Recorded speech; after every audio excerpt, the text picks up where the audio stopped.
Cher Birahim, beaucoup de journaux ont parlé ce matin, le président Macky Sall qui va recevoir les candidats recalés aujourd'hui au palais. Aminata Touré qui ne sera pas de la partie, que veut-il leur proposer?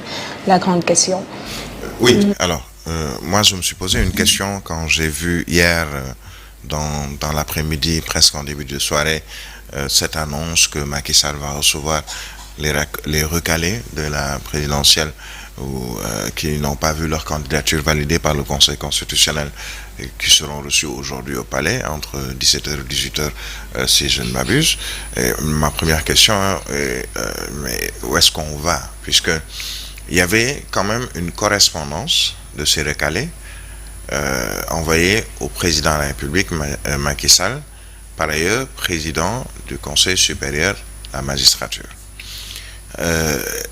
L'objet de cette lettre, c'était de vilipender plus ou moins le Conseil constitutionnel et demander que le président Sall puisse interférer dans le travail du Conseil constitutionnel et surtout des magistrats du Conseil constitutionnel pour leur dire attention, il faut un recomptage des parrains, un recomptage pour l'ensemble de ces recalés et peut-être pour d'autres, puisque ils ont estimé qu'il y a eu mal donne, qu'il y a eu des erreurs techniques, informatiques, matérielles, on le dira, par rapport à leur parrainage. Quand cette lettre a été adressée au chef de l'État, ma première réaction a été hier, puisque la veille de cette correspondance, c'est cette même opposition ou ceux qui sont dits des recalés de l'opposition dans une missive déjà qu'ils ont envoyée en se rendant au niveau du siège de l'Union européenne, ils ont vilipendé le président Macky Sall et même l'administration sénégalaise par rapport à plusieurs faits et le Conseil constitutionnel pour dire qu'il y a déjà des erreurs manifestes et on ne peut pas aller vers une élection présidentielle avec toutes ces erreurs-là et cette tension latente. Et le lendemain, cette correspondance où, avec des mots, disons, très doux, très diplomatiques, on appelle et invite le président de la République à se porter garant de la Constitution, puisque c'est le chef de l'État gardien de la Constitution, mais également faire de sorte que nous allons vers une élection apaisée avec la participation de tous, ou en tout cas ceux qui ont été recalés pour des erreurs manifestes qu'ils ont plus ou moins démontrées. Aujourd'hui, que le président de la République puisse les recevoir, c'est vrai, Mimi Touré qui dit qu'elle est non partante. Alors, certains disent que sa non-participation à cette délégation vers le palais de la République, c'est tout simplement parce qu'il y a le PDS qui fait partie de cette délégation, selon des informations, avérées ou pas, on le verra cet après-midi. J'ai vu à la une de Tribune qu'on nous dit que les recalés ne veulent pas d'un report de la présidentielle. Moi, ma question est, qu'est-ce qu'ils vont aller faire au palais de la République? Qu'est-ce qu'ils vont aller dire au président? Qu'est-ce que le président va leur répondre? Quel est l'intérêt d'aller vers le chef de l'État si aujourd'hui des faits sont là, c'est-à-dire que, quel que soit Alpha, ils sont écartés par le Conseil constitutionnel? Est-ce que le président va s'immiscer dans les affaires de la magistrature, même si le président comment on appelle, du Conseil supérieur de la magistrature, mais on nous parle de séparation des pouvoirs. La logique, en tout cas, c'est la séparation des pouvoirs, même si on peut douter quelquefois de cette séparation des pouvoirs quand on voit des choses, par exemple, précipitées, par exemple dans l'affaire Ousmane Sonko, où la Cour suprême a vite fait de gérer ce dossier pour le condamner définitivement. Certains peuvent douter de la séparation des pouvoirs. Mais quand, aujourd'hui, on demande au président de s'immiscer dans l'affaire de la magistrature, donc de ce pouvoir-là, c'est vraiment moi la question que je me pose. Qu'est-ce qu'ils vont aller faire chez le président de la République? C'est vrai, certains vous diront, quand le président vous appelle, vous allez répondre. Vous allez au moins l'écouter pour savoir qu'est-ce qu'il va vous dire. Qu'est-ce qu'on peut attendre de cette discussion ou de ce face-à-face entre ces recalés et le président de la République? Deux choses peuvent peut-être sortir de cette rencontre. Écoutez, on va reporter la présidentielle, même si c'est de quelques semaines. On va demander à la Cour suprême de faire un recomptage des parrains pour tous ceux qui ont été recalés pour défaut de parrainage. Et ensuite, peut-être puisqu'on ne parle pas seulement de l'opposition, il y a également, on le dit, je ne sais pas si c'est vrai, que la société civile sera également de la partie. Qu'est-ce qui se trame actuellement? Moi, c'est l'interrogation. L'opposition a beau dire non, nous ne voulons pas d'un report de la présidentielle. S'ils ne veulent pas d'un report de la présidentielle, mais il ne faut même pas aller chez le président de la République pour lui dire, mais écoutez, monsieur le président, nous avons été lésés, on nous a même spoliés par rapport à nos parrainages, puisque sa seule réaction, à mon sens, serait, écoutez, deux choses, soit on reporte un peu la présidentielle pour permettre au Conseil constitutionnel de faire un recomptage s'il le faut, en comptant les fichiers physiques ou les fiches physiques pour prouver effectivement que on vous a spolié, ou bien, mais écoutez, je vais en toucher un mot au Conseil constitutionnel, mais en tant que président de la République, donc chef de l'exécutif, ce pouvoir exécutif ne peut pas s'immiscer dans les affaires du pouvoir judiciaire, entre autres.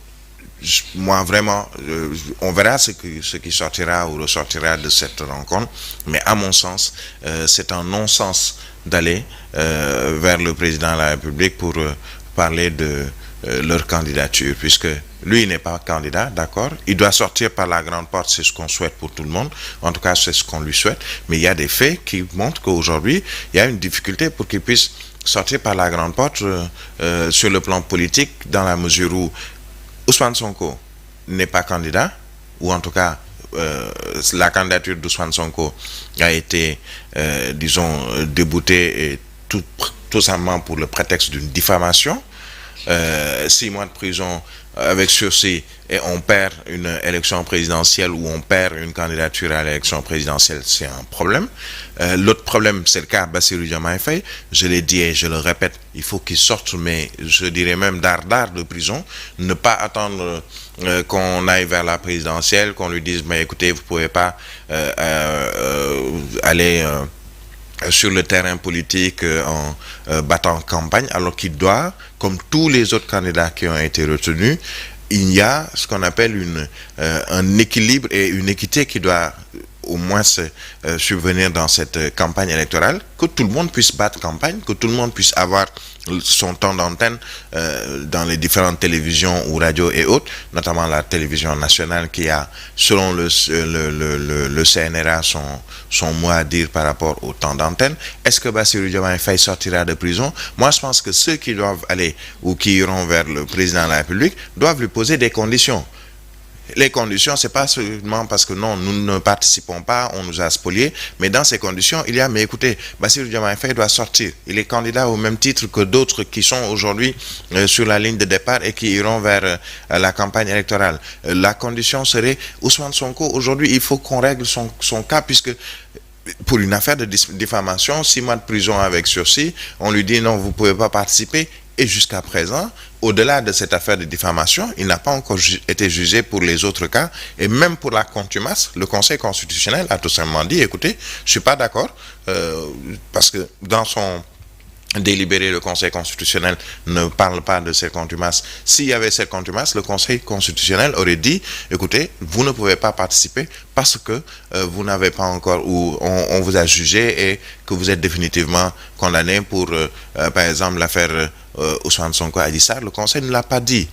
Le Conseil a dit, par exemple, que l'administration a fauté en ne pas lui remettant ses fiches de parrainage, que l'administration a fauté en ne lui remettant pas ou en n'acceptant pas sa caution. Mais le Conseil a tout simplement balayé tout ceci en disant, écoutez, non, il y a la Cour suprême qui nous a dit que vous avez 6 mois d'emprisonnement avec sursis pour une affaire de diffamation et selon la loi électorale ou le code électoral, etc.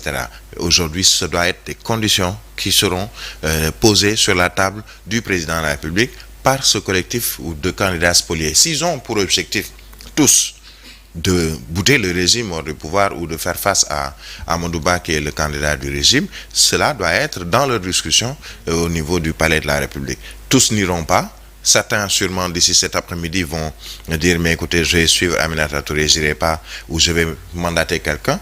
Mais il y a d'autres qui ne font pas partie de ce collectif-là des spoliés, puisqu'il y a d'autres qui ont également interjeté appel ou qui ont fait des recours au niveau du Conseil constitutionnel et qui ne font pas partie de ce groupe. C'est une rencontre, Ibrahim, qui risque de diviser les candidats recalés comme le dialogue. La division, elle est déjà là.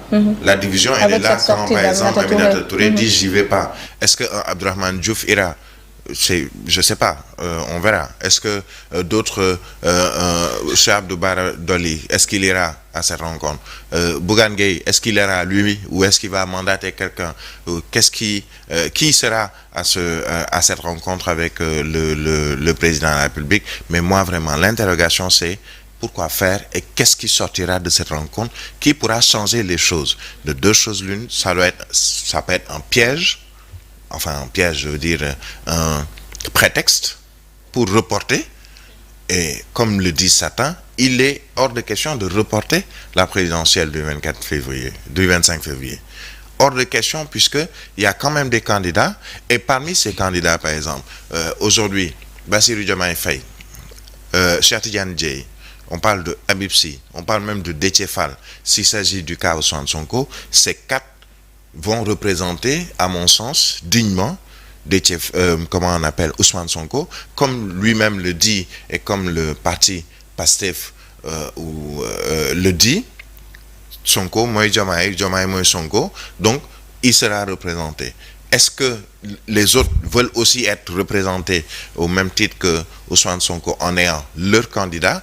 Mais je pense que l'opposition regroupée mais unie peut, comme on le sait et comme on l'a vu dans d'autres élections antérieures, se regrouper autour d'un candidat ou autour de deux candidats qui vont peut-être porter leur voix, puisque étant absents peut-être à la présidentielle. Mais vraiment, moi, je reste sur ma question du début. Qu'est-ce qu'ils vont aller faire au Palais de la République et devant le président de la République? Et qu'est-ce qui sera dit? Est-ce que ce ne sera pas un prétexte pour justement reporter une élection présidentielle qui doit se tenir à date? Ça, c'est ma conviction.